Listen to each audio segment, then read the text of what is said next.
being able to appreciate art internally, you have to achieve certain qualities and qualifications. What would that be? To appreciate art? To appreciate divinity, art. I Well- mean, we can also say that our, writers, poets, art lovers, they don't have even the great artists. Yeah. It doesn't always mean that they paint their great paintings. Some things they have just internal feelings, experience. We'll have to understand something about the nature of reality. Is reality personal or impersonal? Or is it both? We'll have to understand these things, otherwise you have nothing to measure it against. If you don't understand the nature of the absolute, then the idea that all things are relative, there's no way of measuring what is superior, inferior, progressive, regressive. So you have to come to the point of becoming acquainted with the absolute. That's why the Bhagavatam begins with this concept saying, yes, there's only one thing. Right? There's actually only one thing. Just like Einstein thought. He told his mistress, said, you ought to keep a notebook for all your different ideas. And he said, I don't need a notebook, I only have one idea. And I keep thinking about this one idea over and over. He's looking for this one thing, just like the Upanishads say. Try to know that one thing, upon knowing which, everything is known. Right? That's what he was trying to do. And that's what men of his ilk are trying to do. They're trying to know that one thing, upon knowing which, everything can be known. So in that sense, it's actually a theistic pursuit by Upanishadic standards. And so the Bhagavatam begins by saying, yes, Advaya again, there's only one thing to be known, but that one substance can be understood in three aspects. Brahman, it has a seemingly impersonal, abstract side to it that's all accommodating. And Paramatma, it has a localized, all-permeating aspect that's smaller than the smallest within everything. But its ultimate expression is Bhagavan, personality, and not just a male personality, but male, the predominating moiety, the supreme male, predominated moiety, the supreme female, and they have loving exchange. This is inconceivable by the most advanced brains of our time. At best, they can conceive of God as like, well, everything there is. If they're pushed, they'll come up with something like that. Basically something that's abstract or tending towards impersonalism. But the idea that God could be a person is beyond their mental, intellectual capacity. And that's dealt with in the same beginning of the Srimad Bhagavatam. Muhyanti yatsurayaha. The thing, not only are the finest human minds unable to digest this, the gods are bewildered. Well, Brahma, who we spoke of before, bewildered. Shiva, bewildered. When we sing that Arati song that has the line Shambhu Agochar, the Saraswat Arati, when I'd walk around the tank in Calcutta, the pond in front of the Mat, you may know that man, he lived in this one house and he's always inviting devotees over. And he's always inviting me to come, but I never went. But one night he stopped coming and we met each other on the footpath and I said, oh, why are you not coming? He goes, I heard your Arati song. I'm saying, yes. It says, Shambhu Agochar. And saying, even Shambhu Shiva cannot conceive this. It's beyond. He said, I cannot accept that. I want to ask you one interesting question, which I've heard from Srila Guru. So just to cap that, Guru Maharaj is saying in his book, Jiva Jaya Abharakshitam Shuka Shiva Brahma Samanitam. Brahma, Shiva, Sukha, Uddhava, they're aspiring for a drop of this. And But what were you going to say? well, I mean, just I'd like to hear your. I was very touched by the idea that God has His own civilization in this way, because we always talk about human civilization, Roman civilization, modern civilization. Right. I've heard that terminology about God's civilization. Oh, Guru Maharaj is talking about Mahaprabhu's civilization.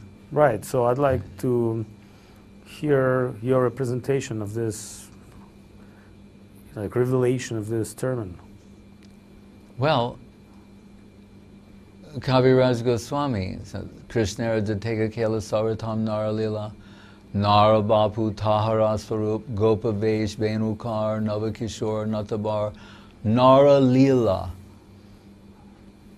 Human-like pastimes. Nara Lila. Nara Lila.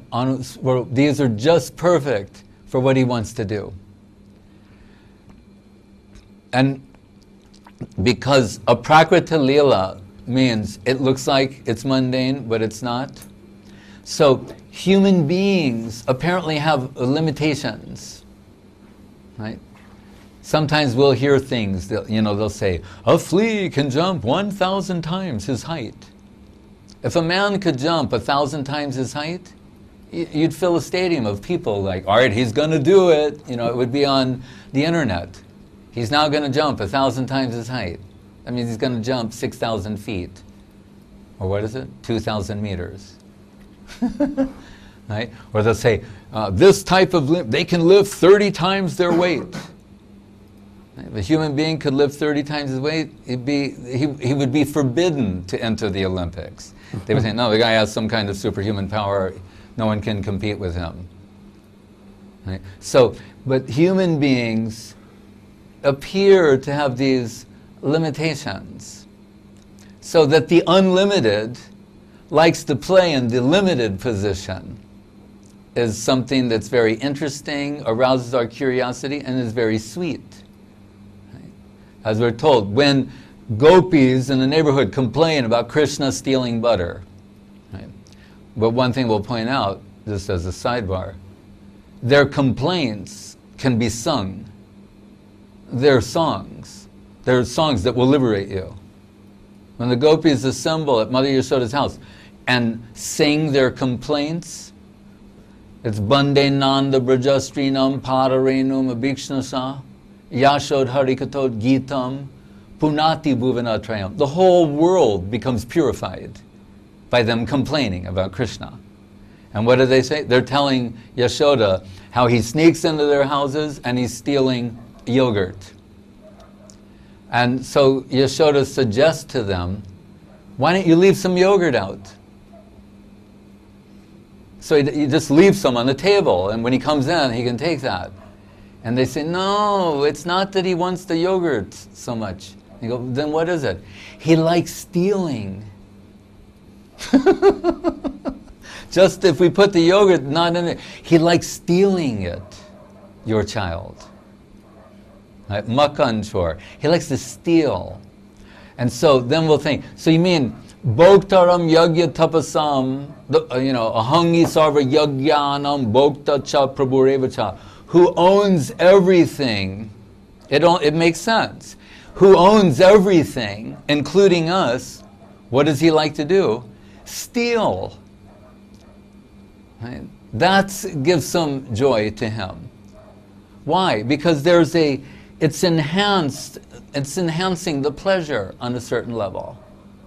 In my childhood in Maryland, there were many farms.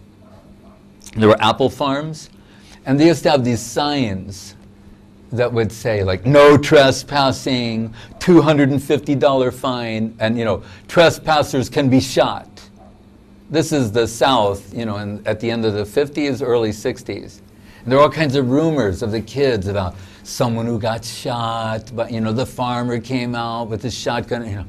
We'd sit there looking at the sign, looking at the fence, and figuring out how to do this.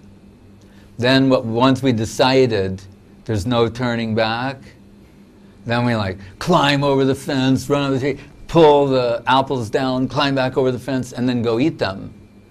But now our hearts are pounding, we're laughing, we're ecstatic because of all the risk that was involved in getting those apples. We had apples at home on the kitchen table in a bowl.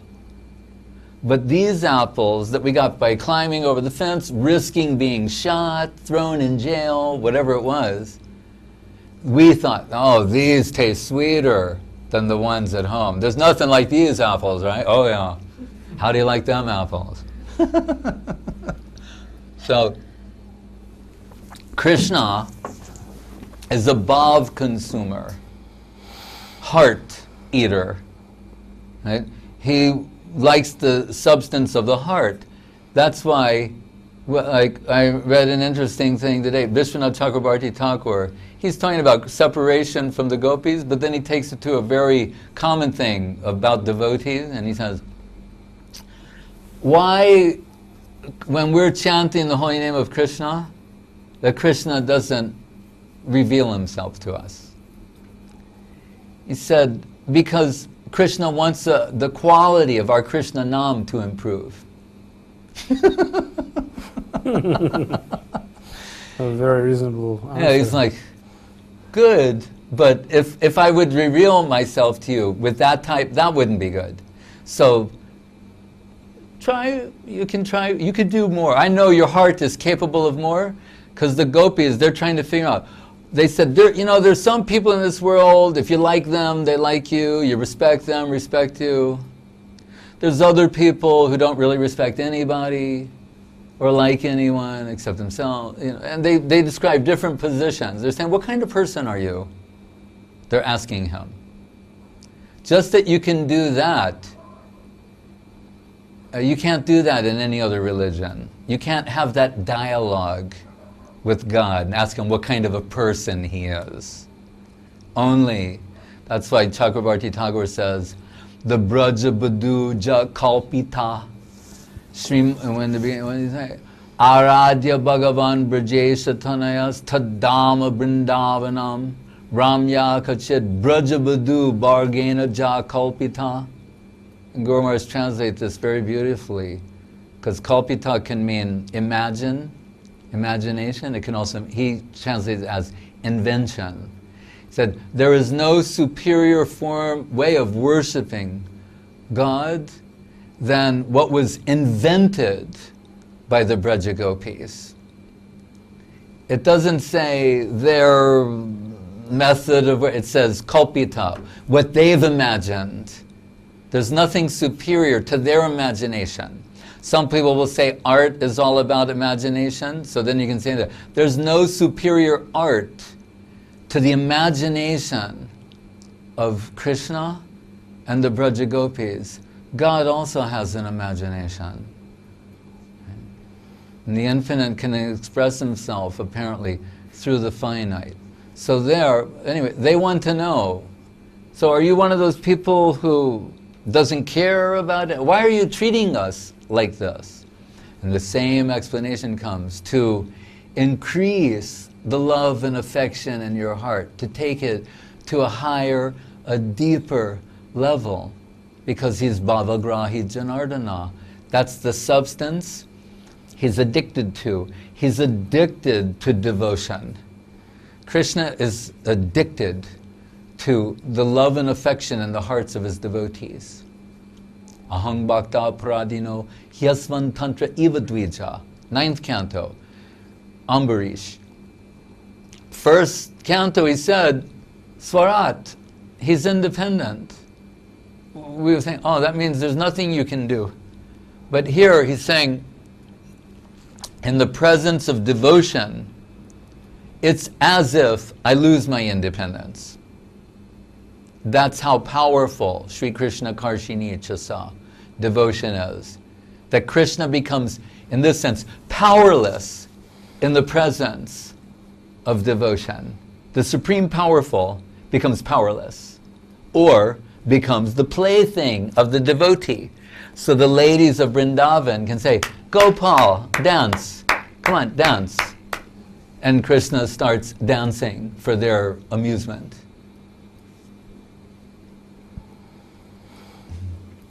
So everyone else is dancing under the influence of Maya. Right? And Krishna's dancing under the influence of the gopis. So I guess So there's only two choices you have. To be under the influence of Mahamaya or Yogamaya. You have to be under the influence of Maya. That's inescapable. So we have two choices before us. Mahamaya or Yogamaya. In Mahamaya, you forget who Krishna is.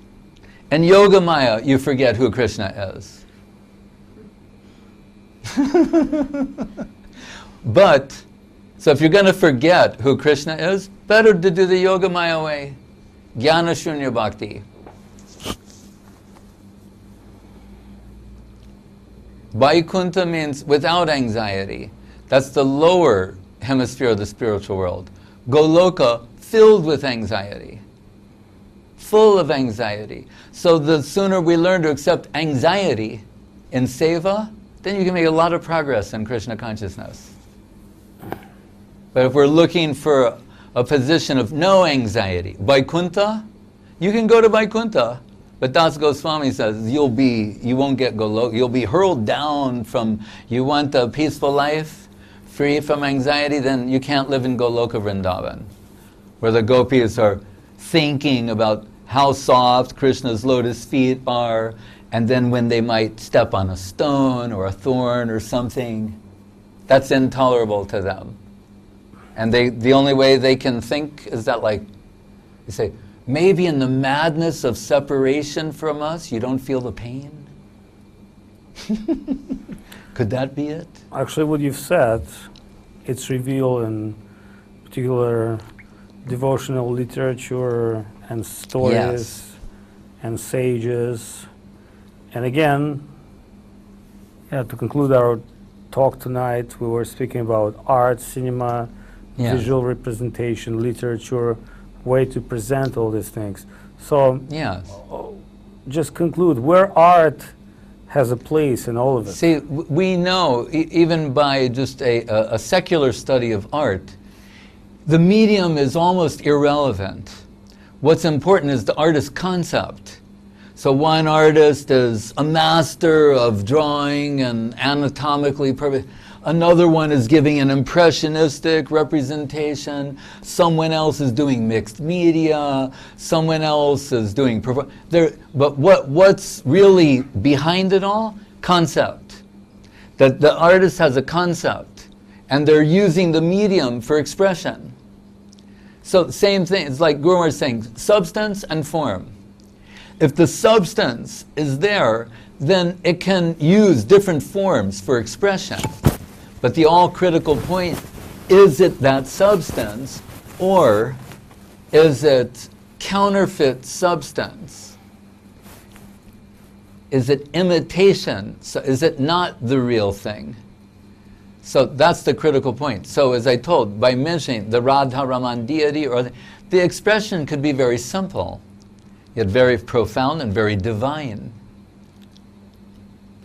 We've been to Devapoli, Nrsimhapoli, the deity there, we're told that after killing Hiranyakashipu, right, and what is the place? Ahovalam, where Nrsimhadev washes his hands and they say the rocks are still red there.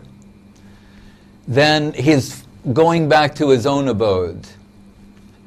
When he's going over Bengal, he's saying, oh, this is where, as you know, Gauranga Mahaprabhu, so he's thinking, and all the devas are going with him. He's saying, let us give our dandavats. There's Mayapur, there's Navadip, so wonderful. So in one place why they call it Devapoli, it has different names. On hills, little mountains, all the gods assembled, and with Nrsimhadev in the center. Right? And Nrsimhadev worshipping Mahaprabhu, and we know, right? We're talking about Nitya Leela, the the expansion and contraction of time and space. This is all in the eternal present. As Guru says, evolution means gradual expression. The sun, it's already what it is in its position, but we see it appear to rise and gradually come up and fully express itself. So he's saying in a similar way, Krishna has infinite pastimes. He's in a particular position, they're gradually expressing themselves in different ways. So anyway, so here, Nrsingadev, with all those gods, they assemble there. So later, and that's why Bhaktivinoda Thakur, when he's moved, relocated there, and he's, what do we hear? At 3 a.m., he's taking Krishna Nam, sitting on the stone bench on his house, having divine visions. His supreme artist, having visions of reality, right? And what did the Gaudiya Math disciple of Saraswati Thakur, who lived next door, he heard him, he said, it was his Krishna Nam was as if he said, someone was crying out intensely to their beloved in the distance, feeling intense separation from them, pitifully crying out their name. He heard the Krishna Nam of Bhaktivinoda Thakur. And that Bhaktivinoda Thakur, what do we hear? While in that divine state, they're interpreting everything in connection to divinity. They can trace everything back to the central conception of the Absolute. That science of auspicious signs and inauspicious signs that we sometimes apply in journeys, whatever, we're told by the Acharyas, Radharani, she's the source of those. But she's, all of the signs she's looking, are they favorable for Krishna connection? That's how she's interpreting them. So we like to quote Nietzsche saying, there are no facts, they're just interpretations. And that's what art is all about, subjective interpretation, expressed in the objective plane. Anyway, so Bhaktivinoda Thakur, what do we hear? While he's taking Krishna Nam, as described, a breeze is coming by from this direction, from Devapoli, at the time, Devapoli, and going towards Mayapur every day at like 4:30 a.m. approximately. And then he comes to understand Nrsingadev is attending the Arati, the Gora Arati of Mahaprabhu. And that's what Bhaktivinoda Thakur's understanding is. So that deity there, when we go on the Navadvip Dham Parikrama, one day we stop there, and that time of the year is there's so many pilgrims. So as the Indians do, and with their, they have family members, they've got to receive everybody. So at this one point, there was like a child there. The adults maybe were resting or whatever, and couldn't do crowd control. And I was there with the other members of our mat. Somehow we got pressed to into the deity room until we were at the feet of the deity. I mean, like this. And although I had the darshan of the deity before, and we're told that after Nrsingadev left and the devas left, there was a kund there, and in the Satya Yuga, one Brahmin bathing found this self-manifested deity of Nrsingadev, installed the worship. And you see, but in time, the soul, the face is removed. It's hard to see all the details. After all the abhisheks for millions of years, that some of the external characteristics have worn away, but nothing, not an atom less on the subjective plane. Right? So anyway, being pressed like this to the lotus feet of the deity, I saw that he's sitting with one foot down, and beneath his foot in the prayer position is this little Prahlad Maharaj. So it's Nrsinga and Prahlad. If you look, you'll see Prahlad Maharaj is under his lotus foot in a pranam with like this. So Krishna chose to appear that way. And it may contradict what might be perceived as objectively pleasing or artistic, but it's sort of supreme artistry of divine expression. Well, that's why highest art is most difficult to understand, because it's not under rules of mundane proportion. Ragamar, spontaneous expression. Okay, that was very deep conversation still.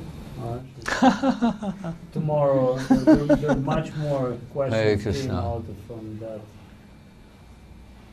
But I like seeing the children in India dress up as Shiva on Shivratri. So I saw some in Dum Dum Park once, and they all had like little din-din drums and tree shoes, the pitchfork, and they're like dancing madly and like, I'm destroying the universe. No, I am. They're like, but the pure Bengali, just to show you what they're like. So they also do Hearteater, like Prabhupada did when he was a kid.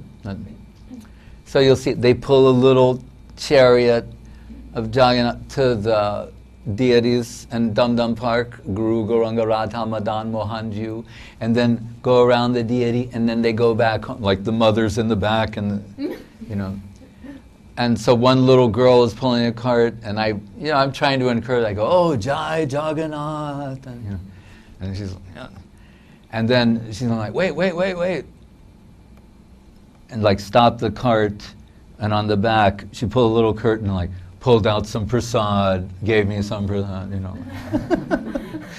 But to show the pure Bengalis, the rickshawwala's children around the corner, they had Hearteater carts, but they didn't have Jagannath on their cart. They had Ma Kali. They're pulling her. So what are their divine pastimes and way of seeing? Oh, and this I wanted to say, and the final thing about art, and we could talk about it another time, there's something called kitsch, which you may know, maybe everyone doesn't, but and in its most simple expression, it means like poor taste. Like someone thinks something, and other people go, "Oh, that looks so phony," or poor taste generally. But what I've seen in India, it goes so far beyond kitsch. And the people, when they're trying to offer something to their deities, it might be plastic, little LED lights, whatever it is. Sometimes they do this in such a pure, simple-hearted, charming way, you can't help but worship that principle. They're beyond understanding these things are just cheap little pieces of plastic. It has some meaning to them, and from their hearts, they're trying to express something. Some sentiments, and there's some value there. It's naive, it's less than naive, it's so simple, but it's not offensive or kitsch in the sense of poor taste. It's almost like simple-hearted, pure simple-hearted expression manifest through just very, very simple things. That's also possible. Just like the children with the cart, there's some beauty to that. Srila Prabhupada, he observed Hearteater as a child and would organize a little festival, have the cart, someone banging a gong, someone doing, Prabhupada's an organizer. So even as a child, he's got a group. All right, you'll be playing the gong, you'll be distributing prasadam, you pull the cart, you're the pujari. So, and when it's mentioned, I'll just conclude with this. When the praise of Uddhava is given in the Bhagavatam, in the 3rd canto, saying, what kind of child was he? He's so in love with Krishna and always thinking and absorbed in Krishna. When his mother would call him to eat, he wouldn't hear her, and he wouldn't answer. Because even in his childhood play was centered on Krishna. So what sort of, divine imagination, that's what Chakrabarti Thakur is saying. And that's the point I want to conclude. He's saying the imagination of Krishna in the hearts of his real devotees, that is supreme, and nothing compares with that. And we can say that's the highest form of artistic expression. What comes from the hearts, the Krishna conception that manifests from the hearts of devotees. So just to conclude, that near our mat in Vrindavan, there's so many famous deities in Vrindavan. Next, Radha Damodar, Madan Mohan, Govindaji, Radha Raman, so many. But then there's Radha Shama Sundar. And they put a banner, there's like, on some level, competitiveness, like why you should go to their temple. And they had a banner across the road and it said, "The only deity to manifest from the heart of Srimati Radharani." Like, like, that should at least get you in the door to the darshan. Right.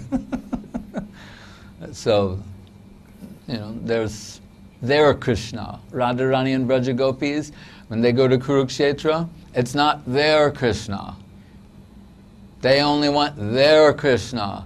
Shama Goparup, where no flute. What kind of Krishna is this? An imposter. Krishna without a flute. Is this a joke? It's not. It would be a joke if it wasn't sad. No flute, no Jamuna, dressed like a king. They're not. It's crippling the sentiments of their heart. So that Guru Maharaj said, when asked, Radharani, she assembles the gopis, they do rasa dance at the request of the queens, and they're all like, "Oh, that was extraordinary." And Guru Maharaj said, Radharani said, "That was nothing. You should see the original." That's the only truth about art. Right, she's saying, What's the original? what was this? We just threw something together, for you all to see. But the original is something quite extraordinary. We can chant. Hare Krishna.